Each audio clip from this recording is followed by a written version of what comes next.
বাংলাদেশ শান্তিপ্রিয় পরিষদ, গণ অধিকার পরিষদ এবং আমাদের বিভিন্ন অঙ্গ সংগঠন, যুব অধিকার পরিষদ, শ্রমিক অধিকার পরিষদ, আপনাদের প্রত্যেকটা পূজা মণ্ডপে আমরা থাকবো। আইন শৃঙ্খলা রক্ষার জন্য আমরা স্থানীয় পর্যায়ে যারা প্রতিনিধি আছে সবাই আপনাদের পাশে থেকে কিভাবে সুশৃঙ্খল রাখা যায়, কিভাবে সুন্দরভাবে গঠনমূলকভাবে পূজা অনুষ্ঠিত করা যায় সে ব্যাপারে আমরা সর্বাত্মক সহযোগিতা করব।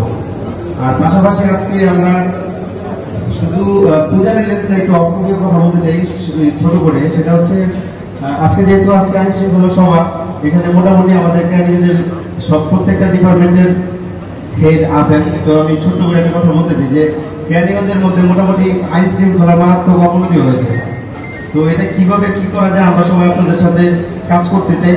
কারণ কেরানীগঞ্জে যে যেভাবে পাইতেছে লুটতরা, যে যেভাবে বালু খাওয়া ফেলাইতেছে, মাটি খাওয়া ফেলাইছে, পুরো আঙ্গ কেরানীগঞ্জের মানে মনে হচ্ছে কলিজারে ছিঁড়া লেগে গেছে।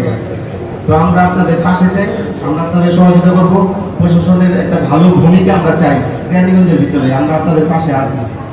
আর পূজা যেভাবে সুন্দরভাবে অনুষ্ঠিত করা যায় আমরা স্থানীয় পর্যায়ে একটা কমিটি গঠন করবো। আমাদের সাথে যেমন বাক্সাস থেকে শুরু করে বৈষম্য, এনসিপি, গণ অধিকার সবাই সম্মিলিতভাবে আমরা স্থানীয় পর্যায়ে আমরা প্রত্যেকটা পূজা মণ্ডপে অবস্থান নিব, যাতে কোনো দুষ্কৃতিকারী বা কোনো তৃতীয় পক্ষ কোনো অঘটন ঘটিয়ে কোনো রাজনৈতিক ফায়দা হাসিল না করতে পারে সে ব্যাপারে আমরা সরব থাকবো। ধন্যবাদ।